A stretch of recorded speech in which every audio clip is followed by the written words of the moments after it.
So, for today's vlog guys, dito na naman kami sa bukid guys. So, magtatanim kami ng palay mamaya guys. Doon guys, kasi ayun guys. Pa namin tapos doon banda guys.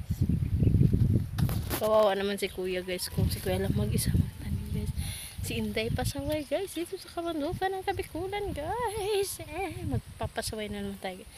Kung nakikita nyo guys, diba, napapanood natin ngayon sa balita guys, na yung ibang palayan guys, kulang sa supply ng tubig guys. Diyos ko guys, dito naman sa Matno guys, ang kaibahan lang guys, grabe guys, ang daming tubig na mga palayan guys. Hindi mo na kailangan na mag ng water pump para magkatubig yung palayan nyo, kasi kusang dumadali lang ang mga tubig guys doon sa kabundukan ng Kabikulan guys.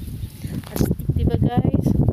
Kaya yan lang yung pinagpapasalamat ng mga tao dito guys kay Lord, dahil hindi sila problema sa tubig kahit papaano guys.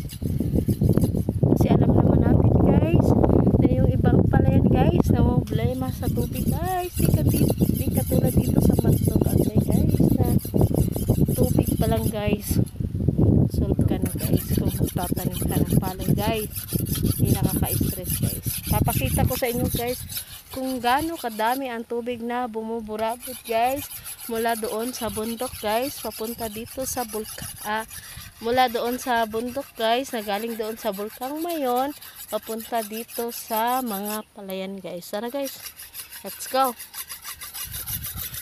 Okay, so saan nyo guys? Sawa kayo guys, hanggang doon yan guys. Yan guys, yung burabot na yan guys, yung tubig guys. Okay, so sawa ko guys. Okay, papakita ko sa inyo guys kung paano dumadali yung mga tubig na yan guys. Yan guys, sige ba guys, hanggang doon guys. O burabot yan guys, yung mga burabot na yan guys, ang gagaling yan doon sa bundok guys. Andoon pa guys, o sa padulo guys, may mga burabot na siya guys.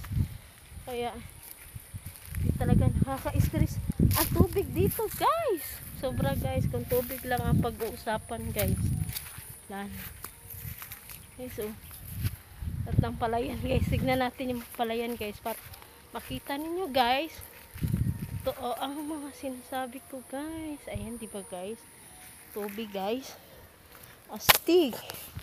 Ito naman tayo sa kabila guys, tignan natin kung gaano kadami ang burapod ng tubig guys. Ang init guys, oh my god.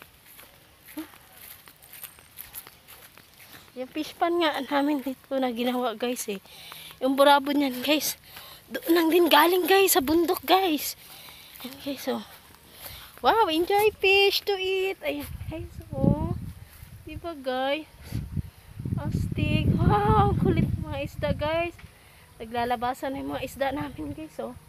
Pag ganitong oras guys, mga pasaway yung mga isda guys, ganitong oras lang sila lumalabas. Diba guys, astig guys. Burabot ng tubig doon galing sa doon guys. Bundok na yun guys, diba guys, astig diba guys.